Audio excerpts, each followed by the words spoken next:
ഈ മാർച്ച് 31 വരെ കാത്തുനിൽക്കും. അല്ലെങ്കിൽ നിലമ്പൂരിലെ വോട്ടർമാർ അങ്ങ് ഇറങ്ങും. ഉപതെരഞ്ഞെടുപ്പ് അട്ടിമറിക്കാനുള്ള സംസ്ഥാന സർക്കാരിന്റെ ശ്രമം പരാജയപ്പെടുത്തും. ഇത് മുൻ MLA PV അൻവറിന്റെ വാക്കുകളാണ്. ആശാവർക്കർമാരുടെ സമരം ഒന്നുമാത്രം മതി പിണറായി വിജയന്റെ ഭരണത്തിന് അവസാന ആണിയടിക്കാൻ എന്നാണ് PV അൻവർ MLA പറയുന്നത്. അതുകൊണ്ട് തന്നെ തന്റെ ഭരണത്തിന്റെ പണി പാളി എന്നുറപ്പായതോടെ ഒരു ഉപതെരഞ്ഞെടുപ്പിന് തയ്യാറെടുക്കാനുള്ള ത്രാണി മുഖ്യൻ പിണറായി വിജയൻ ഇല്ല എന്നാണ് PV അൻവർ MLA വെളിപ്പെടുത്തിയത്. അതുകൊണ്ടാണ് നിലമ്പൂരിലെ ഉപതെരഞ്ഞെടുപ്പ് അട്ടിമറിക്കാൻ പോകുന്നത്. നിയമസഭാ തെരഞ്ഞെടുപ്പിന്റെ സെമിഫൈനലായി നിലമ്പൂർ ഉപതെരഞ്ഞെടുപ്പ് മാറും എന്നുറപ്പായ സാഹചര്യത്തിൽ ആ സെമിഫൈനലിൽ തന്നെ തോൽക്കാനുള്ള സാഹചര്യം ഒഴിവാക്കലാണ് ഇപ്പോൾ പിണറായി വിജയൻ ശ്രമിച്ചുകൊണ്ടിരിക്കുന്ന കാര്യം.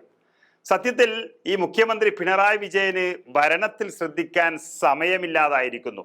കാരണം സ്വന്തം കേസുകൾ അട്ടിമറിക്കാൻ കേന്ദ്രത്തെ കാണാനുള്ള തിരക്ക്, അതിനിടയിൽ മകളുടെ കേസ് അടുത്തെത്തി അവർ അകത്താകാതിരിക്കാൻ കേന്ദ്ര ധനമന്ത്രിയെ കാണുന്ന തിരക്ക്, ബ്രേക്ക്ഫാസ്റ്റ് കൊടുക്കുന്ന തിരക്ക്, അതിനൊപ്പം തന്നെ നടത്തേണ്ടുന്ന ഉപതെരഞ്ഞെടുപ്പ് നടത്താതിരിക്കാൻ വേണ്ടി കേന്ദ്രത്തെ സ്വാധീനിക്കുന്ന തിരക്ക്.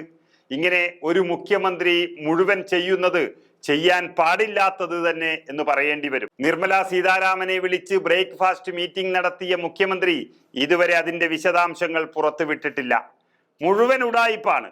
അതേ ഉഡായിപ്പ് നിലമ്പൂർ ഉപതെരഞ്ഞെടുപ്പിലും കാണിക്കുമെന്നും അതിനുള്ള ശ്രമങ്ങൾ ആരംഭിച്ചുവെന്നും PV അൻവർ വെളിപ്പെടുത്തുകയാണ്.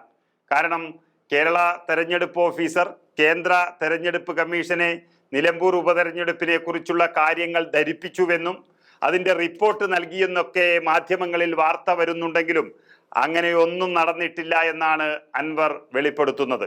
കാരണം താൻ ജില്ലാ കലക്ടറെ ഇന്നലെയും വിളിച്ചിരുന്നുവെന്നും എന്നാൽ ഒരു ഉത്തരവും നിർദ്ദേശവും അത് സംബന്ധിച്ച് വന്നിട്ടില്ലെന്നും കലക്ടർ പറഞ്ഞതായി PV അൻവർ പറയുന്നുണ്ട്. അത് തന്നെ പിണറായി വിജയനും കേന്ദ്രവും തമ്മിലുള്ള ഒത്തുകളിയാണെന്നും പക്ഷേ അതിനൊന്നും നിലമ്പൂരിലെ വോട്ടർമാർ വിടില്ലെന്നും അൻവർ മുന്നറിയിപ്പ് നൽകുകയാണ്. ഈ മാസം അതായത് മാർച്ച് 31 ആകുമ്പോഴേക്കും നിലമ്പൂർ ഉപതെരഞ്ഞെടുപ്പ് പ്രഖ്യാപനം വന്നില്ല എങ്കിൽ നിലമ്പൂരിലെ ജനങ്ങൾ ഇളകുമെന്നും കോടതിയിൽ ഉത്തരം പറയേണ്ടി വരുമെന്നും PV അൻവർ മുന്നറിയിപ്പ് നൽകുകയാണ്. അൻവർ പറഞ്ഞ ആ വാക്കുകൾ നമുക്കൊന്ന് കേട്ടു നോക്കാം. തീർച്ചയായിട്ടും ആ പോരാട്ടത്തിന് നമ്മളല്ല പോകേണ്ടത്, അദ്ദേഹം തന്നെയാണ് പോകുന്നത്. അദ്ദേഹം സ്വാഭാവികമായിട്ടും അദ്ദേഹത്തിന് നിലനിൽപ്പിൻ്റെ പ്രശ്നമാണ്. അദ്ദേഹം അതിന് പോകും തന്നെ മനസ്സിലാക്കുന്നത് ഒന്നാമത്തെ കാര്യം. രണ്ടാമത്തെ കാര്യം, ഇപ്പം പലരെയും അകത്താക്കി പലരെയും പുറത്താക്കി. ഇനി ഈ ഗവൺമെൻറ് എന്ന് പറയുന്നത് ഇനി ഏകദേശം 392 ദിവസമാണ് ഈ ഗവൺമെൻറ്റുള്ളത്. 13 മാസം. ഈ 13 മാസം കഴിയുമ്പോൾ ഈ ചിത്രങ്ങളൊക്കെ മാറില്ലോ. അപ്പോൾ സ്വാഭാവികമായിട്ടും നീതിപൂർവമായിട്ടുള്ള നിലപാട് ആഭ്യന്തര വകുപ്പിൽ എടുക്കത്തക്ക രീതിയിലുള്ള ഗവൺമെൻറ്റിന് ഇവിടെ വലിയ പരാജയം. ഒറ്റ പോലീസിനെ കൊണ്ട് ഈ ആശാവർക്കർമാരും മാത്രം മതി പിണറായിയുടെ അടിവേര് കേരളത്തിൽ വെട്ടാൻ. അതിലേക്ക് അത് എത്തിച്ചേരും. ഒരു തർക്കവും നിങ്ങൾ ആരും കരുതണ്ട.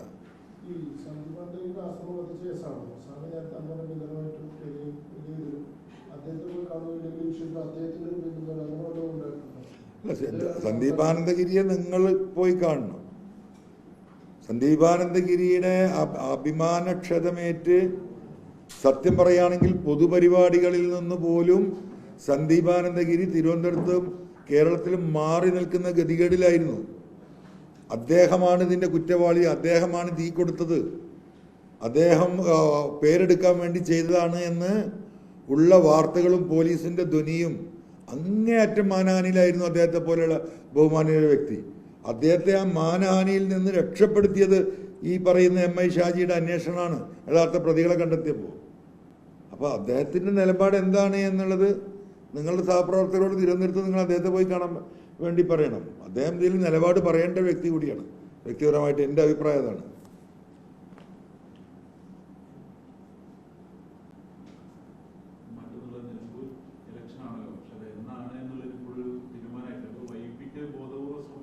നിലമ്പൂർ ഇലക്ഷന് വൈകുന്ന ലക്ഷണമാണ്.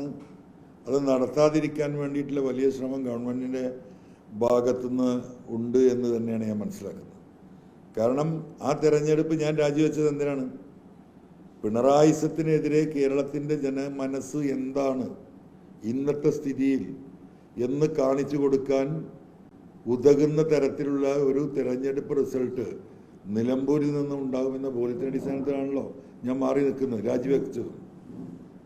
അത് സ്വാഭാവികമായിട്ടും ഏറ്റവും വലിയ പ്രതിസന്ധി ഉണ്ടാക്കുന്ന അവർക്കല്ലേ. അപ്പോൾ അവരെ സംബന്ധിച്ച് തെരഞ്ഞെടുപ്പ് നടത്താൻ താല്പര്യം ഉണ്ടാവില്ല. പിന്നെ ഇപ്പോൾ പഴയ തെരഞ്ഞെടുപ്പ് കമ്മീഷനല്ല, നമ്മൾ നിയമവും റൂളും ചട്ടങ്ങളൊക്കെ വായിക്കുമ്പോൾ ഈ പറയുന്നതൊക്കെ ശരിയാണ്. 6 മാസത്തിലധികം ഉണ്ടെങ്കിൽ തെരഞ്ഞെടുപ്പ് നടത്തണം, നിർബന്ധമാണ്, അത് ജനാധിപത്യ പ്രക്രിയയുടെ ഭാഗം എന്നൊക്കെ നമുക്ക് വായിക്കാൻ പറ്റും. പക്ഷെ ഇന്ന് അങ്ങനെയൊന്നുമല്ലല്ലോ തെരഞ്ഞെടുപ്പ് കമ്മീഷനും കാര്യങ്ങളും നടക്കുന്നത്. അതുകൊണ്ട് ഇന്ന് CPM-ഉം പ്രത്യേകിച്ച് മുഖ്യമന്ത്രിയുടെ ഓഫീസും കേന്ദ്രവുമായിട്ടുള്ള അഭേദ്യമായ ബന്ധമാണ് നമ്മൾ കണ്ടുകൊണ്ടിരിക്കുകയാണല്ലോ. ബ്രേക്ക്ഫാസ്റ്റ് മീറ്റിങ്ങും RSS മീറ്റിങ്ങും ഒക്കെ നടന്നുകൊണ്ടിരിക്കുകയാണല്ലോ. കേന്ദ്രമന്ത്രിമാരൊക്കെ മുഖ്യമന്ത്രിയെ ഇങ്ങോട്ട് വന്ന് കാണുന്ന കാലഘട്ടത്തിലേക്ക് കാര്യങ്ങൾ പോയി. അപ്പോൾ മുഖ്യമന്ത്രിക്ക് അങ്ങനെ ഒരു പ്രയാസമുണ്ടെങ്കിൽ ആ പ്രയാസത്തിൽ നിന്ന് മുഖ്യമന്ത്രി രക്ഷിക്കൽ കേന്ദ്ര ഗവൺമെൻറ്റിൻ്റെ RSS-ൻ്റെ ഉത്തരവാദിത്തമല്ലേ. അപ്പോൾ കേന്ദ്രത്തിൽ നിന്ന് ഒരു ഫോൺ ഇലക്ഷൻ കമ്മീഷന് വന്നാൽ ഇലക്ഷൻ കമ്മീഷൻ അനങ്ങുമല്ലോ. ഇപ്പോൾ നമ്മൾ കണ്ടുകൊണ്ടിരിക്കുകയല്ലേ. അപ്പോൾ അങ്ങനെ എന്തെങ്കിലും ഒരു നീക്കം ഇലക്ഷൻ കമ്മീഷൻ്റെ ഭാഗത്തുനിന്നുണ്ടെങ്കിൽ ആദ്യം റിപ്പോർട്ട് തേടുക ജില്ലാ കളക്ടറുടെ അടുത്താണ്. ഞാൻ മിനിയാന്ന് വരെ വിളിക്കുമ്പോൾ ജില്ലാ കളക്ടർക്ക് അടുത്തേക്ക് അങ്ങനെ ഒരു റിപ്പോർട്ടും തേടിയിട്ടില്ല ആരും. കേന്ദ്രവും തേടിയിട്ടില്ല, ചീഫ് സെക്രട്ടറിയും തേടിയിട്ടില്ല, ഇലക്ഷൻ കമ്മീഷനും തേടിയിട്ടില്ല എന്നാണ് മനസ്സിലാക്കുന്നത്. അങ്ങനെ തെരഞ്ഞെടുപ്പിൻ്റെ ഒരു അനക്കം ഉണ്ടാകണമെങ്കിൽ അതിൻ്റെ ആദ്യപടി എന്ന് പറയുന്നത് ജില്ലാ കളക്ടറാണ്. അദ്ദേഹത്തിൻ്റെ റിപ്പോർട്ട് നേടി എന്ന് പറഞ്ഞാൽ അതിനുള്ള ശ്രമങ്ങൾ നടക്കുന്നില്ല മാത്രമല്ല, ഞാൻ ആദ്യം പറഞ്ഞ പോലെ അത് നടത്താതിരിക്കാനുള്ള ശ്രമം സ്വാഭാവികമായിട്ടും പിണറായിയും ശ്രമിക്കുമെന്നത് ഉറപ്പല്ലേ.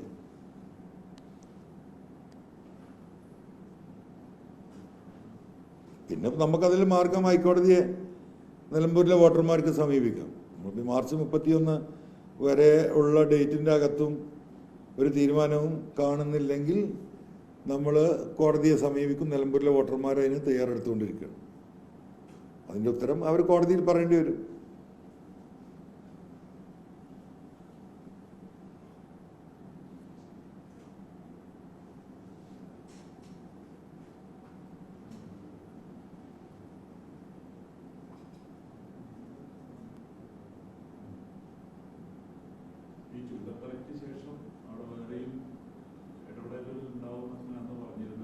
അല്ല, അത് പറഞ്ഞതിന് പിന്നെ അതിനിടെ ഇപ്പോൾ നോമ്പൊക്കെ വന്നില്ലേ, പിന്നെ ഇപ്പോൾ UDF കാര്യങ്ങളൊക്കെ ഒന്ന് തീരുമാനമായിക്കോട്ടെ, അതാണ് എല്ലാവരും പറയുന്നത്.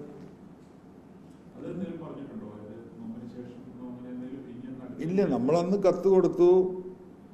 കഴിഞ്ഞ മീറ്റിങ്ങിൽ ഈ വരാനിരിക്കുന്ന മീറ്റിങ്ങിൽ അത് അജണ്ട ആയിട്ടുണ്ട് എന്നുള്ളൊരു ചെറിയ വിവരം മാത്രമേ ഉള്ളൂ. അത് അവരല്ലേ തീരുമാനിക്കണം. ഇല്ല.